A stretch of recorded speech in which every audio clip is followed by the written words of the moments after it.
So, how do you manage NORS? Management of NORS occurs in a two-track manner, which means both of these tracks have to be taken care of simultaneously. So, the first track is symptom control, second track is disease modification. So, in symptom control, first you want to give the anti-seizure medications, and then you have to administer anesthetics if the anti-seizure medications are not sufficient to terminate the seizure. So your goal is to achieve burst suppression. And for disease modification, it is said that a delay in immunotherapy is independently associated with worse outcomes. So you have to initiate steroids early, or and then go ahead with IVIG or Plex, and lastly other salvage therapies, which I will come to. So coming to the anti-seizure medications, this neuron image shows us how an action potential propagates and the site of action of our various anti-seizure medication. So when the action potential arrives at the presynaptic neuron, the sodium influx happens via the voltage gated sodium channels. So this leads to depolarization and further release of vesicles. So these vesicles will release glutamate, which is an excitatory neurotransmitter, or GABA. So what we want basically to terminate seizures is that this GABA activity, that is the inhibitory pathway, has to increase and the glutamate has to decrease. So what else helps with this vesicular release over here is there is a calcium influx that happens that also leads to the vesicular release, and there is an SV2A protein which helps in the basically the release of the synaptic vesicles. So at the level of the voltage gated sodium channels are lamotrigine, lacosamide, also phenytoin acts here. Gabapentin and pregabalin act at the level of the calcium channels. GABA, as we all know, benzodiazepine barbiturates act at this level. At the level of the AMPA receptor, the perampanel is acting, and levetiracetam acts by binding to the SV2A protein. So this figure just gives us a brief idea on where the different drugs act.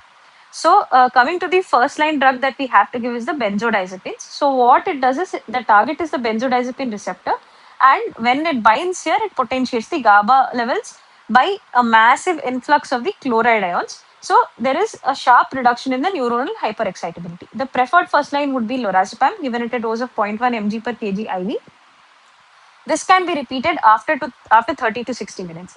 Otherwise, midazolam at a dose of 0.2 mg per kg IV, or diazepam 0.15 to 0.2 mg per kg IV. Second line drugs include levetiracetam, valproate, phenytoin, and lacosamide. Levetiracetam at a dose of 60 milligrams per kg IV, valproate at 20 to 40 milligrams per kg IV, phenytoin at 20 milligrams phenytoin equivalents per kg at 150 milligrams per minute, and lacosamide at 200 to 400 milligrams IV.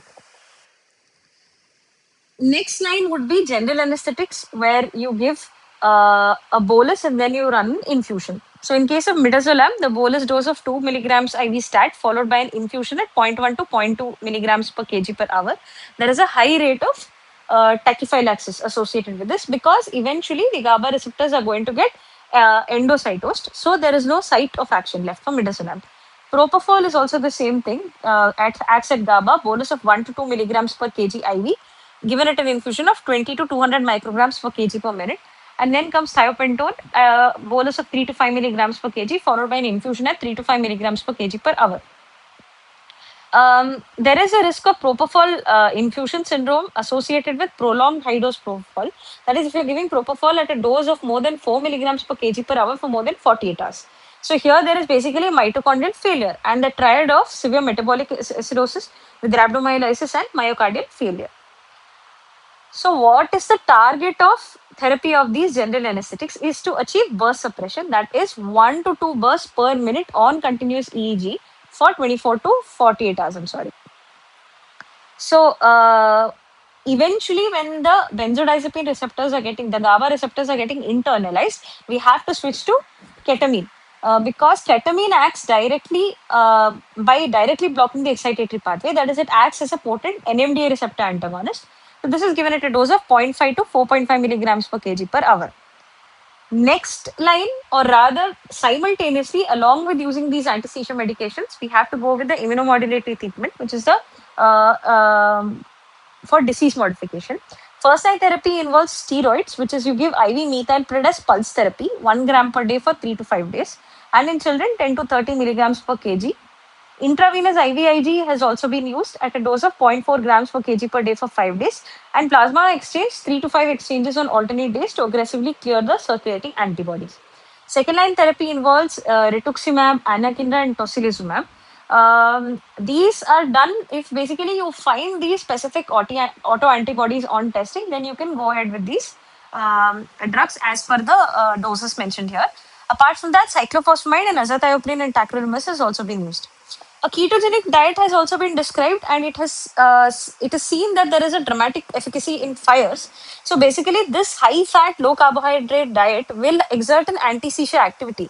So it is believed that this could be through decanoic acid inhibiting the excitatory AMPA receptors, and also there is an anti-inflammatory action which reduces the pro-inflammatory cytokines.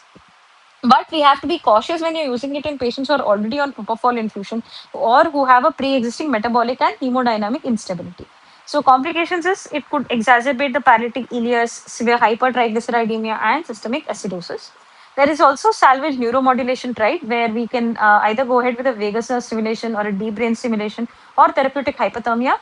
But there is limited evidence associated with all of this. Complications, since these patients would probably require prolonged mechanical ventilation, and they're also simultaneously immunosuppressed because of the use of steroids and plex and all of that, there could be risk of VAP. There is cardiovascular and hemodynamic collapse, basically because you're giving so many of these infusions which could cause hemodynamic instability, and also renal and hepatic toxicity from massive polypharmacy that's going on. They also end up with critical illness, polymyoneuropathy, and myopathy, because you're giving steroids, you're using paralytics for a very long time, and this prolonged immobility. And this prolonged immobility can also lead to pressure sores and thromboembolism. Outcome wise, it's not that great. Mortality is seen about 20% in adult Norse populations, with about 50% of the survivors developing lifelong drug resistant epilepsy, and severe functional impairment is also seen. So, this is just a summary of the entire thing. So, Norse, initially you have to initiate the treatment as per status epilepticus protocol. Get a history of immunosuppression, vaccination, febrile illness, travel or animal exposure, and evaluation as mentioned earlier. And if there's any history concerning for autoimmune encephalitis, that has to be evaluated for. And a history for metabolic or genetic disorder has to be looked at. A focused neurological examination with imaging of the brain, including contrast, and serum and CSF analysis. If despite all of this you do not find an etiology, then first time immunosuppressive therapy, which is methylpred IVIG plasma exchange. And if again there is no response, then you go ahead with the second line immunosuppressive therapy like rituximab, tocilizumab, anakinra, ketogenic diet. So that was it. Thank you.